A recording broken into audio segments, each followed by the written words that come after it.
Hello student, कैसे हैं आप लोग? Good morning. मेरा नाम है रोहित सिंघल। स्टूडेंट, हम ACCA SBR के अकॉर्डिंग जो कंसोलिडेशन चैप्टर है वो डिस्कस कर रहे थे। ठीक है, लास्ट क्लास में आपको याद है कि हमने रिवैल्यूएशन टॉपिक और गुडविल का इम्पेयरमेंट देख लिया था और उससे रिलेटेड एक कॉम्प्रिहेंसिव क्वेश्चन डिस्कस कर लिया था। आज हम स्टूडेंट इन ट्रीटमेंट पे तो वापस क्वेश्चन आने ही है दोबारा, रिवैल्यूएशन और गुडविल का इम्पेयरमेंट, उसके ऊपर तो डिस्कशन हो ही जाएगा, दोबारा रिवाइज हो जाएगा।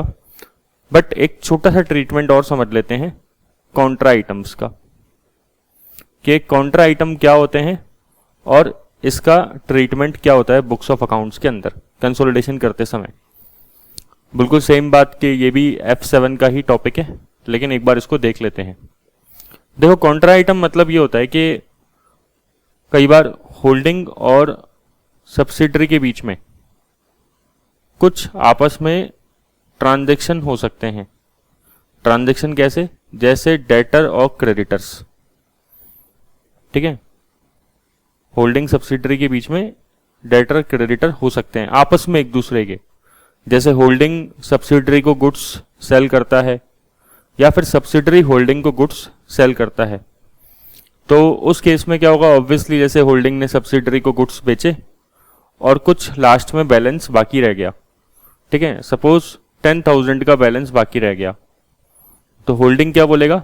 सब्सिडरी को, होल्डिंग अपने सब्सिडरी को डेटर्स दिखाएगा 10,000 से ऑब्वियसली, और सब्सिडरी अपने होल्डिंग को क्रेडिटर दिखाएगी कितना? 10,000। क्लियर क्या? नॉर्मल सी बात है।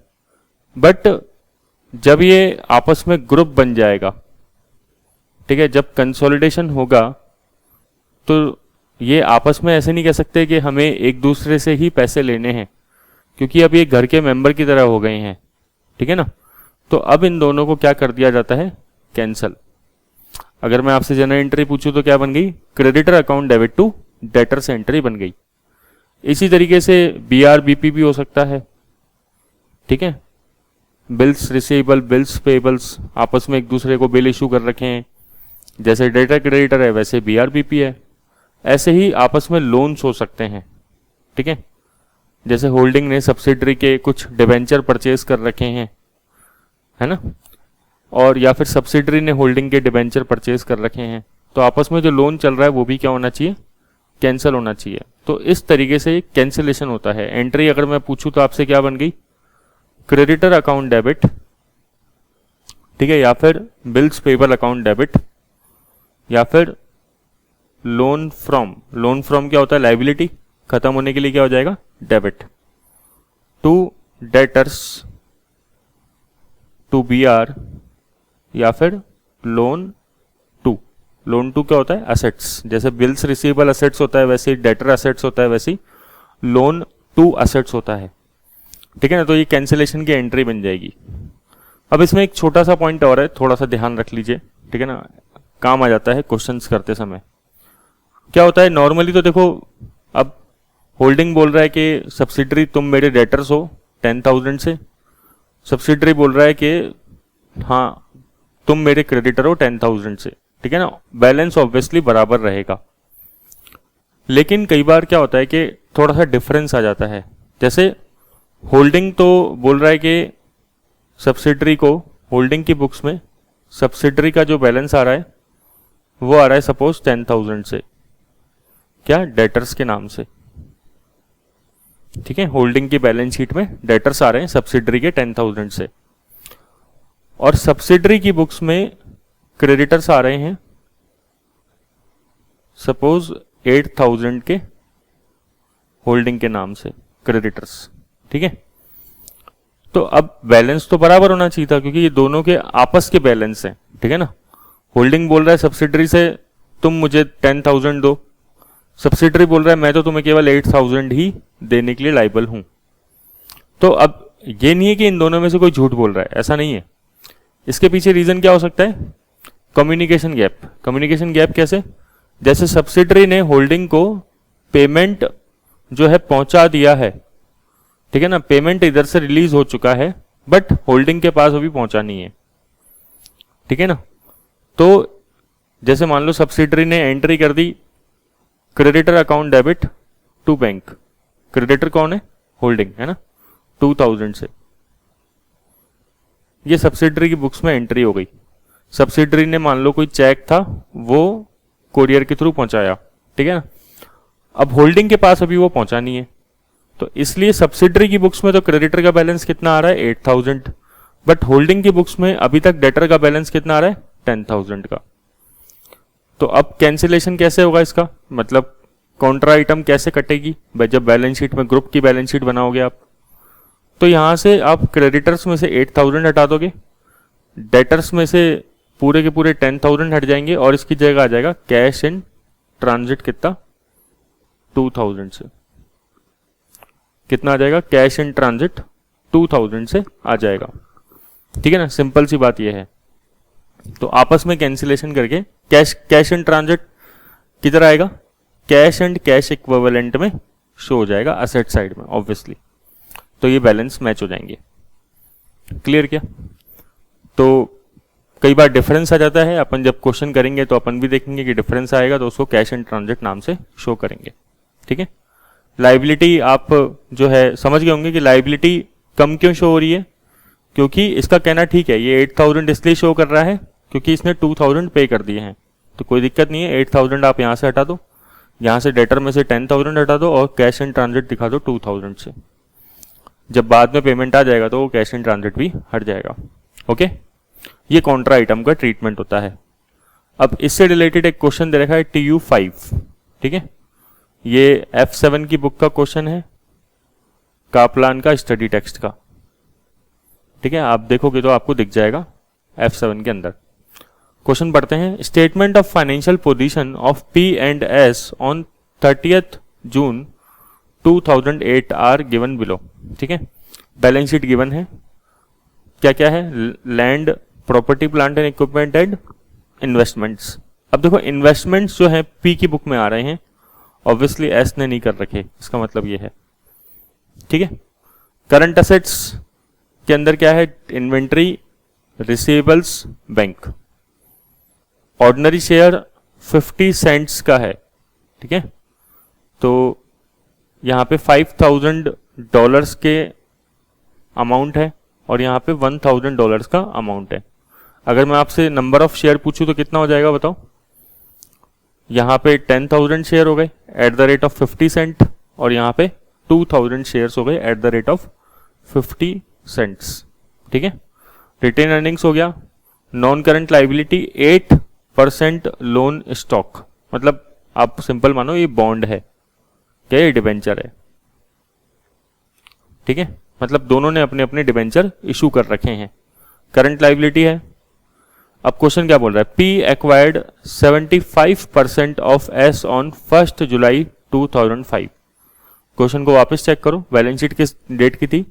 30th जून 2008 की, ठीक है। इसका मतलब क्या है कि जिस दिन आपने एक्वायर किया, ये तो हो गया यहां तक का पीरियड प्री एक्विजिशन, ठीक है। और इसके बाद कितने साल हो गए? 2005 के बाद 8 तक 3 इयर्स हो गए, तो 3 इयर्स क्वेश्चन में क्या हो गया? पोस्ट एक्विजिशन पीरियड हो गया, ठीक है। 1 जुलाई 2005 से लेकर 2008 तक, 30th जून 2008 तक। When the balance of on S retain earnings was 1150, retain earnings का बैलेंस कितना था? 1150 था, ठीक है। P paid 3500 for its investment in the share capital of S. At the same time, P invested in 60% of S loan stock. थोड़ा सा ध्यान से है ना क्वेश्चन को देखो, हमें यहां पे दिख रहे थे इन्वेस्टमेंट्स। अब इन्वेस्टमेंट का ये ब्रेकअप बताने की कोशिश कर रहा है आपको। ये बोल रहा है कि P ने $3500 के शेयर परचेज करें, कितने? 75%, है ना, किसमें? S के अंदर। तो शेयर्स का इन्वेस्टमेंट तो कितना हो गया? $3500 का सब्सिडरी कंपनी के अंदर इन्वेस्ट किया, ठीक है। उसके अलावा P invested 60% of S 8% loan stock. S के डिबेंचर्स कितने थे? S के डिबेंचर थे 500, 500 में से 60% ये पी के पास है, ठीक है। तो 500 का 60% कितना होता है? 300। ओके, जब हम कंसोलिडेटेड बैलेंस शीट बनाएंगे तो इधर से 500 में से 300 के जो कॉमन बैलेंस है वो कट जाएगा, ठीक है ना, और इसकी जगह कितना आएगा?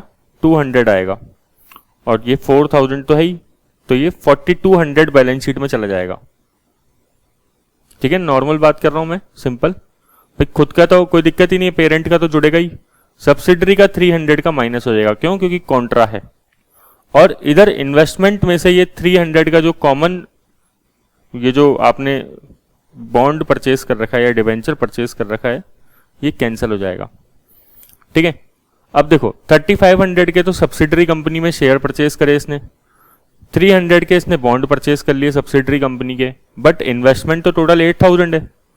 तो इसका मतलब क्या कि बाकी कुछ अदर इन्वेस्टमेंट इसके रहे होंगे 4200 के। ओके, तो ये तो बैलेंस शीट में एज इट इज चले जाएंगे। अब जब करेंगे तो आपको और समझ में आएगा। फिर क्या बोल रहा है? At the reporting date P payable include an amount due to S of 400। This did not agree to the corresponding amount in S financial statement of 500। बोल रहा है कि पी तो बोल रहा है कि मैं एस को कितना पेमेंट करूंगा? 400 का। पी की जो लाइबिलिटी है वो कितनी आ रही है? 400 की, बट एस की जो असेट्स है वो कितनी आ रही है? 500 की, ठीक है। तो अपन क्या करेंगे? ये काट देंगे, ये वाला जो बैलेंस है कट हो जाएगा, और difference is explained as cash in transit. जो ऑब्वियसली बैलेंस जो है वो कैश इन ट्रांजिट है 100 का, ठीक है ना, वो 100 का बैलेंस शीट में आ जाएगा cash in transit. At the date of acquisition it was determined that S land carried at cost of 2500 had a fair value of 3750 at the date of acquisition। हम रिवैल्यूएशन किस दिन करते हैं? Revaluation हमारे लिए किस दिन इंपॉर्टेंट होता है? जिस दिन हमने कंट्रोल एक्वायर किया। तो बोल रहा है जिस दिन कंट्रोल एक्वायर किया उस दिन सब्सिडरी कंपनी की लैंड जो थी, जो बुक्स में 2500 की आ रही थी, उसकी वैल्यू कितनी हो गई? 3750। तो ये रिवैल्यूएशन का गेन हो गया, ठीक है। फिर S plant was determined to have a fair value of 500 in excess of its carrying amount, ठीक है। प्लांट जो सब्सिडरी का प्लांट है उसके अंदर 500 की वैल्यू इंक्रीज होगी, ठीक है, कैरिंग अमाउंट से। तो ये भी रिवैल्यूएशन का गेन हो गया। अब बोल रहे हैं had a remaining life of 5 year at this time, ठीक है। और उस समय, जिस समय हम रिवैल्यूएशन कर रहे हैं, उस समय 5 साल की असेट्स की रिमेनिंग लाइफ बची थी। तो अभी पोस्ट एक्विजिशन पीरियड कितना है? 3 इयर्स, तो 3 साल का डेप्रिसिएशन भी कंसीडर करना पड़ेगा। These values had not been recorded by subsidiary. ये वैल्यू रिकॉर्ड नहीं करी सब्सिडरी ने। क्यों नहीं रिकॉर्ड करी? क्योंकि आपको पता है कि property plant and equipment IAS 16 के हिसाब से जो है जरूरी नहीं है कि हम लोग प्रॉपर्टी को रिवैल्यूएशन मॉडल पे वैल्यू करें, ठीक है ना। कॉस्ट मॉडल और रिवैल्यूएशन मॉडल दोनों बताए गए हैं, तो वो लोग जनरली कॉस्ट मॉडल पे वैल्यू करते हैं। The P group uses the fair value method to value the NCI, ठीक है। For this purpose the subsidiary share price at the date of acquisition should be used. The subsidiary share price at the acquisition date was 2.2 per share. इस question में आपको थोड़ा सा घुमा के देने की कोशिश करी, डायरेक्टली NCI की फेयर वैल्यू नहीं देके पर शेयर की फेयर वैल्यू दे दी, ठीक है। तो ये 2.2 पर शेयर है, तो हम नंबर ऑफ शेयर से मल्टीप्लाई कर देंगे। Clear? Goodwill has become impaired by $100। Goodwill $100 से इम्पेयर्ड हो गई। Required prepare the consolidated statement of financial position of group on 30 June 2008। तो बैलेंस शीट बनानी है, बट बैलेंस शीट बनाने के लिए पहले क्या बनेंगे? Working notes. तो सबसे पहला हम बना लेते हैं स्टेटमेंट ऑफ नेट असेट्स। किसका statement of net assets? Subsidiary company का स्टेटमेंट बना लेते हैं, ठीक है। तो एक प्री बन गया कॉलम, एक पोस्ट बन गया, एक टोटल हो गया, और ये पर्टिकुलर्स है ही। सबसे पहले देख लेते हैं शेयर कैपिटल कि सब्सिडरी कंपनी की शेयर कैपिटल क्या है। सब्सिडरी कंपनी की शेयर कैपिटल है 1000 की और रिटेन अर्निंग 3150। तो रिटेन अर्निंग 3150, राइट। फिर शेयर कैपिटल तो आपको पता है कि हम नॉर्मली मानते हैं कि जो इशूड नहीं हुई होगी, ठीक है। और रिटेन अर्निंग्स कितनी है, क्वेश्चन में रिटेन अर्निंग दे रखी थी। बोल रहा है कि when the balance on X retain earning was 1150, तो 1150 था, तो पोस्ट रिटेन अर्निंग पता लग जाएगी आपको 3150 माइनस 1150 मीन्स 2000 की पोस्ट आ गई। तो ये आ गया 2150, ठीक है। अब क्वेश्चन में रिवैल्यूएशन का ट्रीटमेंट है। रिवैल्यूएशन किसका है, सबसे पहले देखो, रिवैल्यूएशन एक लैंड का है, ठीक है। तो ये 2500 की जगह 3750, मतलब कितना हो गया, ये 1250 का रिवैल्यूएशन लैंड का हो जाएगा। फिर ऐसे ही रिवैल्यूएशन किसका है, प्लांट एंड मशीनरी का, कितना हो जाएगा 500 ज्यादा, ठीक है। अब लगे हाथ एडिशनल डेप्रिसिएशन भी लगा दो ऑन प्लांट। प्लांट की क्वेश्चन में लाइफ कितनी थी, टोटल 5 साल थी उस समय जिस समय हम रिवैल्यूएशन कर रहे थे। और देखो 2005 से लेकर 2008 तक, मतलब 3 साल पोस्ट एक्विजिशन पीरियड हो गया, ठीक है। तो 500 डिवाइडेड बाय 5 इंटू 3 मीन्स 300 का एडिशनल डेप्रिसिएशन आना चाहिए, ओके। फिर बाकी तो एनसीआई की बात कर रहा है, गुडविल की बात कर रहा है, ये कॉन्ट्रा आइटम है और इधर कोई एडजस्टमेंट है नहीं, ठीक है। तो अब इसको अपन क्लोज कर सकते हैं। तो 2150 प्लस 1250 प्लस 500 मीन्स 3900 और 1700, ओके।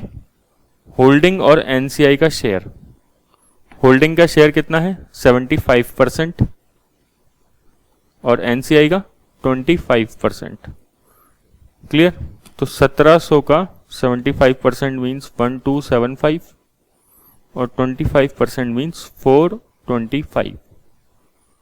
तो ऐसे करके हम क्या निकाले अभी, स्टेटमेंट ऑफ आइडेंटिफाइबल असेट्स। अब ये हमारे गुडविल में काम में आएगा।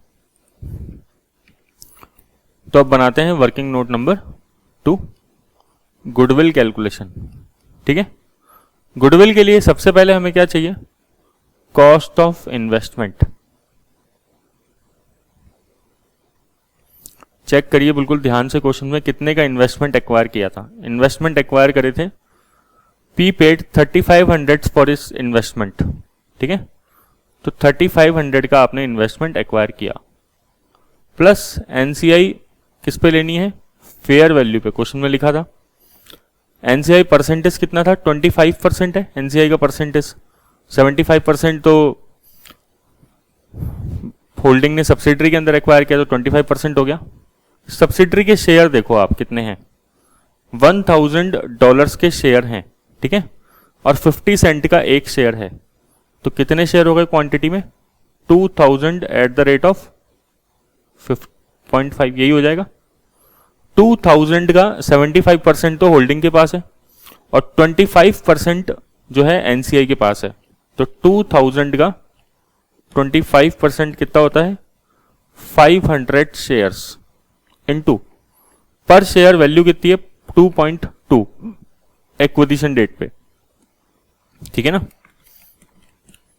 ये 1100 आ गया। हम ये सब चीजें जो गुडविल निकालते हैं हमेशा ध्यान रखना एक्विजिशन डेट की ही निकालते हैं, जिस दिन हमने कंट्रोल एक्वायर किया था उस दिन की गुडविल निकलती है, माइनस जो नेट असेट्स है एक्विजिशन डेट की, मतलब प्री पीरियड की, वो कितनी है 3900। तो गुडविल आ जाएगी कितनी 3500 प्लस 1100 माइनस 3900, 700 की गुडविल आ गई। बट ध्यान से इस क्वेश्चन में गुडविल का इम्पेयरमेंट भी दे रखा है। क्वेश्चन में कितना इम्पेयरमेंट था गुडविल का? 100 का। ठीक है, तो न्यू गुडविल इस तरीके से कितनी आ जाएगी? 600 की। तो ये जो 100 का इम्पेयरमेंट हुआ है इसको हम, क्योंकि ये फुल गुडविल मेथड है, एनसीआई हमने फेयर वैल्यू पे ली है तो ये फुल गुडविल है, तो इसलिए इम्पेयरमेंट भी जो आएगा वो डिवाइड होगा इसमें होल्डिंग में और एनसीआई में। ठीक है, 25 और 75 के रेशो में, तो ऑब्वियसली ये 75 आ जाएगा और ये 25 आ जाएगा। तो होल्डिंग के प्रॉफिट में से 75 कम हो जाएगा और सब एनसीआई के प्रॉफिट में से 25 कम हो जाएगा। ठीक है, मेरे हिसाब से नॉर्मल बातें चल रही हैं, कोई खास बात नहीं है, कोई नई बात नहीं है। वर्किंग नोट नंबर 3, अब एनसीआई की कैलकुलेशन कर लेते हैं। ठीक है, एनसीआई एक्विजिशन डेट पे कितना था जरा चेक करो। अभी हमने गुडविल निकालते समय निकाला था, एनसीआई एक्विजिशन डेट पे था 1100 का। इसमें पोस्ट एक्विजिशन जो चेंजेस आए हैं, जो पोस्ट एक्विजिशन प्रॉफिट हुआ है उसको हम ऐड कर देते हैं। कितना था? 425 माइनस कर देते हैं गुडविल का इम्पेयरमेंट।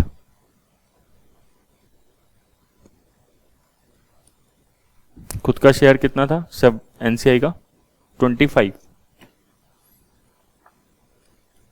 तो कितना हो जाएगा? 1100 प्लस 425 माइनस 25, मतलब 1500 आपकी एनसीआई आ गई।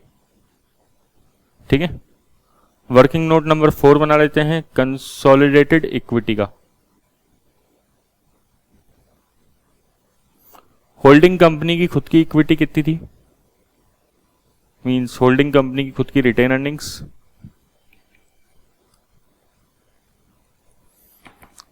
चेक करते हैं, होल्डिंग कंपनी की रिटेन अर्निंग थी 8300 की, प्लस पोस्ट एक्विजिशन शेयर आया होगा कुछ ना कुछ, post acquisition share 1275 minus goodwill का इम्पेयरमेंट 75 था। ठीक है, ये देखिए 75 का गुडविल का इम्पेयरमेंट, तो 8300 प्लस 1275 माइनस 75 कितना आ जाएगा? 9500। ये आ गया आपका कंसोलिडेटेड इक्विटी। इसके बाद हम बना लेते हैं CBS consolidated balance sheet 30 June 2008। ठीक है, इसमें हाँ, अब सबसे पहले हम क्या लिखेंगे? असेट्स देख लेते हैं। असेट्स कौन कौन सी है? पहले लैंड 4500 प्लस 2500 और जिसका रिवॉल्यूशन हुआ वो अलग, तो लैंड 4500 प्लस 2500 और रिवॉल्यूशन के लिए मैं ये भी देख सकता हूं 1250 का रिवॉल्यूशन लैंड का हुआ था। ठीक है, 4500 प्लस 2500 प्लस 1250 मीन्स 8250 का अमाउंट लैंड का आ गया। ओके, लैंड के बाद क्या लेंगे? प्लांट होगा शायद, प्लांट एंड इक्विपमेंट 2400 और 1750, तो प्लांट एंड इक्विपमेंट 2400 और 1750, शायद 500 का रिवॉल्यूशन हुआ था प्लांट में और 300 का डेप्रिसिएशन लग गया, तो प्लस 500 माइनस 300, तो 2400 प्लस 1750 प्लस 500 माइनस 300 मीन्स 4350, ये प्लांट आ गया। प्लांट के बाद इन्वेस्टमेंट, इन्वेस्टमेंट बिल्कुल ध्यान से करना, ऐसा मत सोचना कि इन्वेस्टमेंट बिल्कुल नहीं आएगी, आएगी। 4200 की इन्वेस्टमेंट को दिखाना पड़ेगा अदर इन्वेस्टमेंट नाम से, है ना। ठीक है,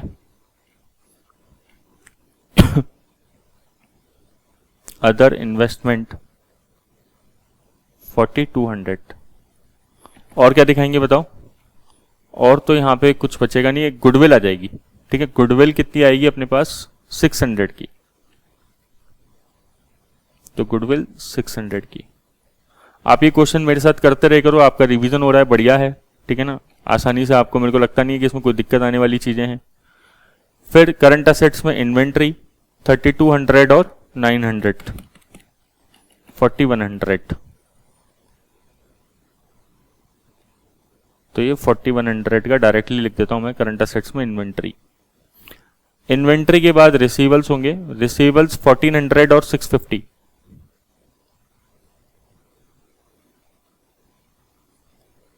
और 650। लेकिन क्वेश्चन में ध्यान रखना, ठीक है, रिसीवेबल का बैलेंस ज्यादा था। कितना था रिसीवेबल्स का बैलेंस? देखो लिखा था at the reporting date P payable तो 400 था, और एस के फाइनेंशियल स्टेटमेंट में जो रिसीवेबल था वो था 500 का। तो हमें 500 का रिसीवेबल्स हटा के और अलग से कैश इन ट्रांजिट लिखना पड़ेगा 100 का। ठीक है, तो 1400 प्लस 650 माइनस 500 तो आ जाएगा 1550। और कैश इन ट्रांजिट, बाकी जो कैश एंड कैश इक्विवेलेंट अलग से है वो कितना है? वो है मतलब बैंक का बैलेंस 750 का। ठीक है, आप बैंक पे लिख सकते हो, वरना कैश एंड कैश इक्विवेलेंट भी लिख सकते हो, कोई दिक्कत नहीं है। 750 का ही हो गया। तो अपनी असेट्स पूरी हो गई इस तरीके से। 8250 प्लस 4350 प्लस 4200 600 4100 1550 100 750, तो 23900 का आपका असेट्स आ गया। लाइबिलिटी में चलते हैं। सबसे पहली लाइबिलिटी क्या है?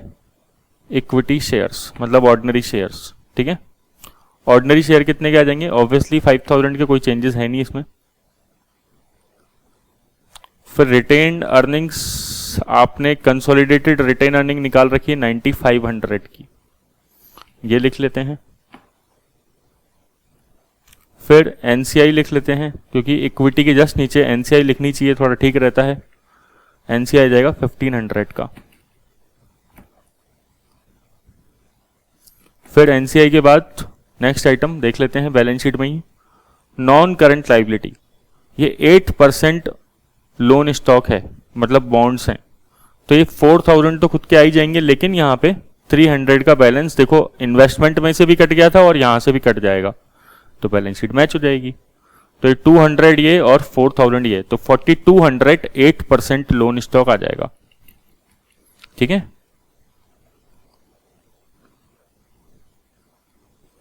$4200 का।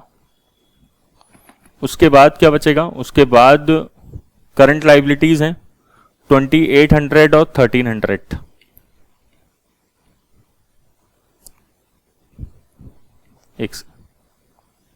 ये आ जाएगा 2800 और 1300। और करंट लाइबिलिटी में एक और आइटम का ध्यान रखना है, 400 का लाइबिलिटीज में आ रहा था इसकी। आप देखिए यहाँ पे at the reporting date P payables include an amount due to S 400 है ना, तो 400 की लाइबिलिटी को हमें कैंसिल करना पड़ेगा। ओके, कॉन्ट्रा आइटम तो कितना हो जाएगा? 2800 प्लस 1300 माइनस 400 मीन्स 3700। तो इस तरीके से बैलेंस चेक करिए, 5000 प्लस 9500 1500 4200 और 3700 23900। ठीक है, तो इस तरीके से आपकी बैलेंस शीट मैच कर जाएगी। इसमें केवल एक कॉन्ट्रा आइटम का पॉइंट था, प्लस रिवॉल्यूशन का आपका रिवाइज हो गया होगा, गुडविल का रिवाइज हो गया होगा, गुडविल का ट्रीटमेंट कैसे करते हैं, इंपेयरमेंट का। बाकी तो क्वेश्चन बिल्कुल सिंपल था, कुछ ज़्यादा था नहीं, तो इसलिए अपन ने थोड़ा सा जल्दी करने की भी कोशिश करी कि आपका टाइम भी, आपको बोरियत ना हो, टाइम भी आपका ऐसे वेस्ट ना हो, लेकिन एक बार करना तो जरूरी है। ठीक है ना, अदरवाइज तो फिर आप डायरेक्टली एसबीआर के क्वेश्चन नहीं कर पाएंगे। ठीक है, तो इनको रिवाइज करिए, फिर नेक्स्ट क्लास में और नए टॉपिक डिस्कस करते हैं। Thank you.